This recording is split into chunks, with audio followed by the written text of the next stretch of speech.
আসসালামু আলাইকুম, সবাই কেমন আছেন? আলহামদুলিল্লাহ ভালো আছি। তো অনেক দিন পর বাসায় আসলাম। তো আসার পর ছেলে মেয়েদের বায়নায় আজকে মজাদার বিরিয়ানি রান্না করা হবে। আর ঝটপট করে সব আয়োজন করে রেডি করে রান্না করার জন্য চলে আসলাম। আর রান্নার সুবিধার্থে বরাবরের মতো হাতের কাছে সব কিছু থাকলে রান্না করতে আসলেই খুব বেশি ভালো লাগে।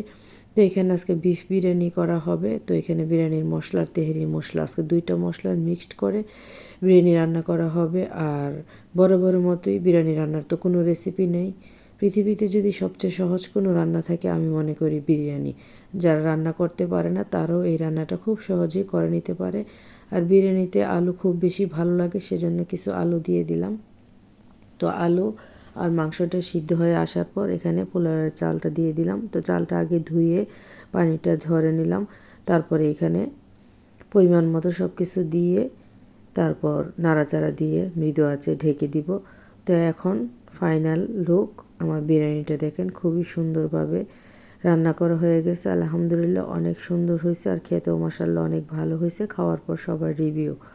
আর এখন সন্ধ্যার নাস্তার আয়োজন চলছে, বড় আপু আসছে।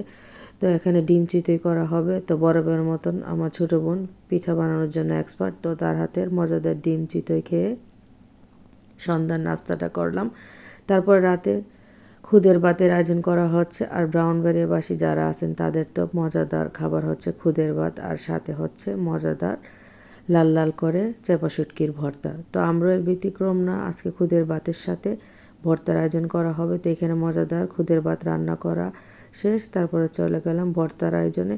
তো এখানে সব কিছু ধুয়ে মুছে রেডি করে ভর্তা বানানোর জন্য চলে আসা। আর এই ভর্তাটা আসলে কম বেশ সবারই খুবই পছন্দের এবং লোভনীয় খাবার।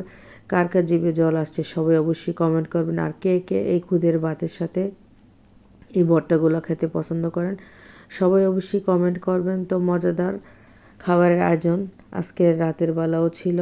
তো এই যে ভর্তাটার ফাইনাল লুক, আর কার কার পছন্দের খাবার সবাই অবশ্যই কমেন্ট করবেন। তারপর এখানে মজাদার আলুর ভর্তা করা হবে নতুন আলু দিয়ে, সাথে তো সরিষার তেল থাকবেই, কারণ সরিষার তেল ছাড়া আলুর ভর্তা অসম্পূর্ণ থাকে।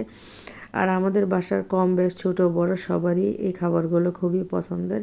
তো এখানে অনেকটা পরিমাণ সরিষার তেল, আর এখনের প্রধান আকর্ষণ হচ্ছে ধনিয়া পাতা।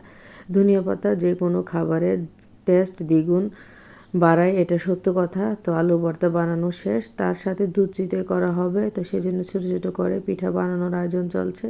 আর এই রেসিপিটা আপনাদের সাথে আগামীকাল শেয়ার করব। আর রাতের বেলা 1 কাপ চা দিয়ে আমাদের সব খাবারের পরিসমাপ্তি। আর শীতের সকাল বলেন, রাত বলেন, সন্ধ্যা বলেন, চা ছাড়া আসলে জমে ওঠে না। দুই বোন মিলে চা খেয়ে আজকের রাতের সব আয়োজন শেষ করলাম। আসসালামু আলাইকুম।